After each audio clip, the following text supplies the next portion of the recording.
Salam YouTube. Qrafon online'dır. Sizin hər birinizi yeni stüdiyamızdan salamlayıram.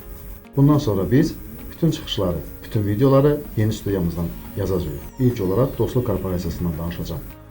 2021-ci ildə Dostluq Korporasiyası Google özünün qatılan bilən displeyli smartfonlarını bazara çıxardacaq. Siz hamınız bilirsiniz ki, Google smartfon bazarında demək olar ki, heç nəyə nail olmayıb. Amma 2019-cu ildə Samsung'un Fold'u yeni trend yaratdı. Yəni qatılana bilən displeylər. Və Samsung 2020-ci ildə yeni Fold 2'sini təqdim etdi. Bundan sonra isə Google da deyəsən həvəsə düşüb və özünün qatılana bilən smartfonlarını bazara hazırlayır.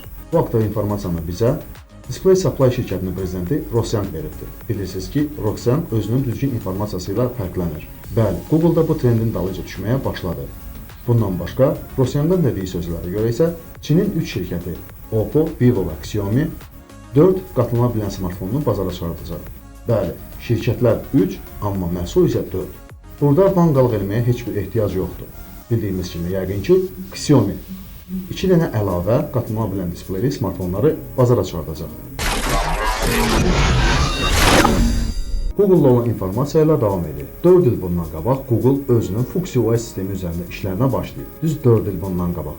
4 ilə bilirsiniz nə qədər işlər baş verib? Elə başlayaq Huawei-dən. Huawei özünün HarmonyOS sistemini, yəni Hongmen və HarmonyOS sisteminin üzərində işləməyə başlayıb. Və bu 4 il ərzində Google nəhayət ki, özünün FuxOS sisteminin işlək kodlarını developerlərə təqdim edir. Google bu developerlərin vasitəsilə öz sistemini irəli çəkməyə çalışır. Bəli, Google ilə Huawei arasında böyük dərya var. Deməli, FuxOS ilkin mərhələdədir, HarmonyOS isə beta versiyadadır. Görün fərqi nə qədər böyükdür. Deyilən başqa məlumatlara görə isə Huawei yazda özünün P50 smartfonunu bazara çıxardacaq. Bu ilə bərabər Huawei yeni planşetini bazara təqdim edəcək və bu planşetdə Huawei PadOS sisteminin altında işləyəcək. Bu yeni bir sistem deyil. Bildiyimiz kimi HarmonyOS-in əsl adı Hongmen OS, Huawei PadOS də elə HarmonyOS-in bir adı olacaq. Nəzərinizə onu çatdırım ki, bu planşetdə yenə də Google servislər olmayacaq. Sizə bir sual verin. Hansı bir insan Google servislər olmayan planşeti işlədəcək? Fikirlərinizi kommentlərdə yaza bilərsiniz. Baxım görün mən nəyisə səhv edirəm, yoxsa yox.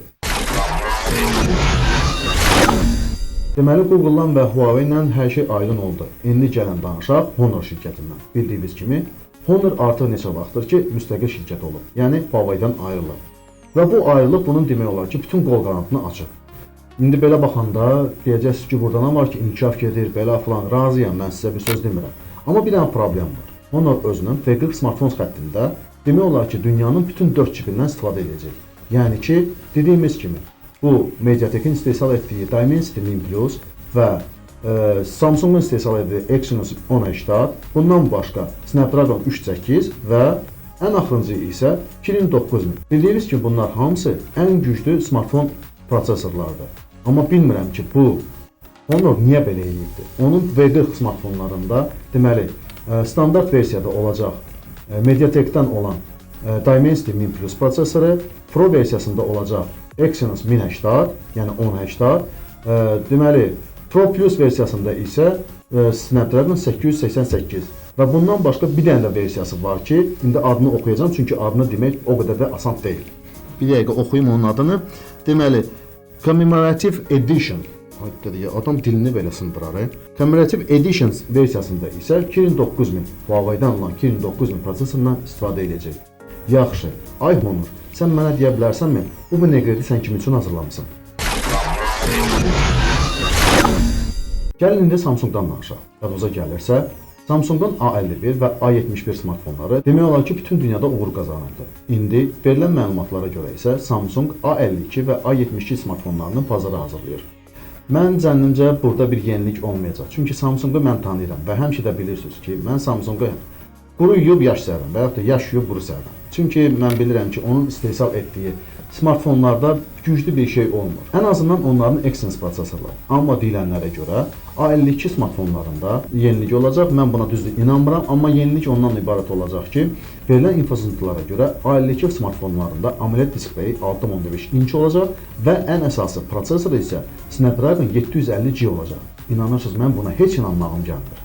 Çünki əsas nə edir Samsung? Samsung götürür belə bir balaca Exynos'unu dəyişir, nə bilim, birəcə kamerasını artırır, birəcə prosesorlarını gücləndirir, amma elə gücləndirici bir şey mən görmürəm. Amma ki A72-lərdə isə deyəsən doğrudan da irəliləyiş olacaq. 4 kamera, AMOLED ekran və yenə də plasmas arxa. Apar tulla. Nəysə, amma prosesoru deyəsən Exynos 1080 olacaq. Düzdür, Exynos 1080 o qədər də güclü prosesor deyil. Amma buna baxmayaraq, Exynoslarda artıq irəliləyiş görürəm. Ən azından rəqəmlərində. Deməli, əvvəl Exynos 9640 idi və 9660 idi. İndi 1080. Yox bir 1080 Ti. Nəysə, Exynosdan başlayaq davam edək. Çünki deyilənlərə görə 2021-ci ilin yanvar ayında Samsung özünün S21 flaqmanları ilə yanaşı özünün ən güclü prosesorunu Exynos 2100 prosesorunu təqdim edəcək. Deyilənlərə görə bu çox güclü prosesor olacaq. Yəni ki, Əjdahanın 888-ci versiyasına alternativ olacaq. İnanan daşa dönsün. Gəlin A72 haqqında olan informasiya ilə davam edək. A72 smartfonlarında 25 W'lıq cəld şarj olacaq. Ona inanmağım gəlir. İnana bilərik, çünki artıq 2021-ci il gəlir və smartfon tendensiyasında cəld şarj önəmli yerlərdədir.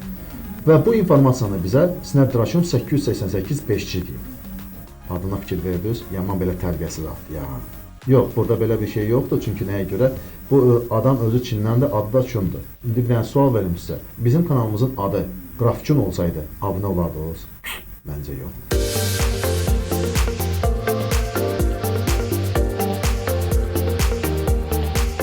İndi özünü reklama keçir. Qrafon kanalının 3 aktiv kampaniyası var. Uduş kampaniyasından gedir söhbət. Bizim əvvəllər də uduş kampaniyamız olubdur və qaliblərimiz də olub. İndi isə 3 aktiv kampaniyamız var. Adlarını sayın, siz də fikirləşin. Görün, qatılmağa dəyər yoxsa yox.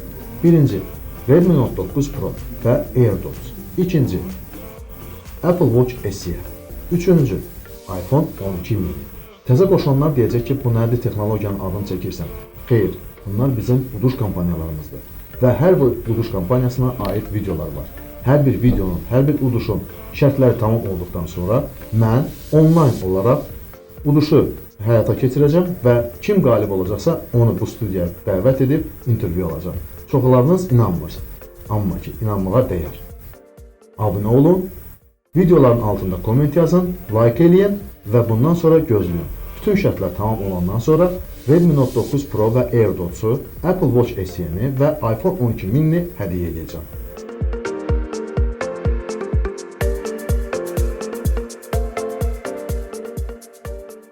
Gəlin indi isə almadan danışaq. Alma nədir? Apple-dır. Apple nədir? Almadır. Yəni Apple şirkətindən danışaq. Acgöz Apple şirkətindən. Düzdür, mən özüm Apple şirkətini çox sevirəm. Onun gadgetlərindən istifadə edirəm, sistemlərindən istifadə edirəm. Amma Steve Jobs'un dövründə olan Apple artıq fərqlidir. Çünki Tim Cook artıq buranı bazara uyğun fikirləşir. Apple şirkəti ekologiyanı o qədər güclü qoruyur ki, komplektə şarj qoymur. Yəni adapter qoymur, kabeli qoyur. Bunun üçün o. Amma əsas informasiya elə kabeldəndir. İndi bu Apple yenə də deyir ki, mən ekologiyanı bu qədər sevirəm və ekologiyanı qoruyuram deyənə iPhone komplektinə ancaq telefon aid olacaq. Bu da nonsensdir. Yəqin ki, siz mənə başa düşürsünüz. Necə ola bilər ki, iPhone-u qoysun, amma şarj avadanlığını, adapteri qoymasın? Bu da özünü elə göstərəcək ki, güya ki, ekologiyanı qoruyur və bu trendi yaradacaq. Apple həmişə trend yaradıbdır. Yadınıza gəlirsə, iPhone onların istehsalında monoqaşdan istifadə elədi. Və hamı başladı kritikovat eləməyə ki, yox, bu qəşəng deyil, gözəl deyil, pis görsənir. Amma Apple göstərdi ki, o həmişə trend yaradıbdır. Və bundan başlayaraq bütün dünyanın Çin istehsalçıları olsun, istəyir Avropa istehsalçıları olsun, yenə də monoqaşdan istifadə elədi. İndi də trend yaradır və ancaq Apple-ın komplektinə ancaq telefonu qoyacaq. Və dedik ki, Apple-da, iPhone-larda adi kabellə zaryadka şarj olmayacaq. Yaxşı Apple, əgər sən ekologiyanı bu qədər qoruyursansa, mənə deyə bilərsən, nəyə görə MagSafe şarj aparatını sən $129 satırsan? $129 acgöz oğlu acgöz. Bilirsiniz ki, Çin şirkətləri yağışdan sonra göbələk kimi smartfonlar istehsal edir. Bəli, yağışdan sonraki göbələklər kimi. Nəyə görə? İndi görəcəksiniz. Oppo şirkəti mart ayında özünün Reno 3-ünü, daha sonra, yəni 3 ay sonra Reno 4-ünü, daha sonra noyabr-dekabr aylarında isə Reno 5-ini istehsal edir. Bu elə bir ki, Apple şirkəti bir il ərzində iPhone 10, 11, 12-ni istehsal edir. Ay Çin şirkətlərinin marketoloqları sizin başınızda hansı tarakanlar gəzir?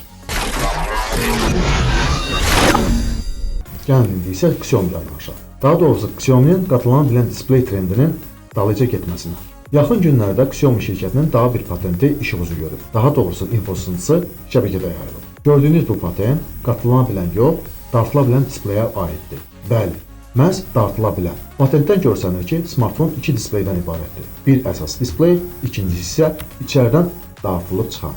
Gördüyünüz bu patent 2019-cu ildə yaradılıb. Bəli, 2019-cu ildə patentləşdirilib, lakin indi işıq üzü görübdür. Bunun əsas özəlliyi ondan ibarətdir ki, telefon özü biləcək ki, sən hansı displeyə baxırsan və orada olan pəncərələri aktiv edəcək. Bu buraxılışın sonuncu xəbəri idi. Kanalımıza abunə olmağı unutmayın. Videoları like eləməyi və paylaşmağı da unutmayın. Bizi sosial şəbəkələrdə də izləyin. Yəni, bizim Facebook, Instagram, Telegram və Twitter səhifələrimizə abunə olmağı unutmayın. YouTube-da olduğumuz üçün sizinlə sağollaşmıram.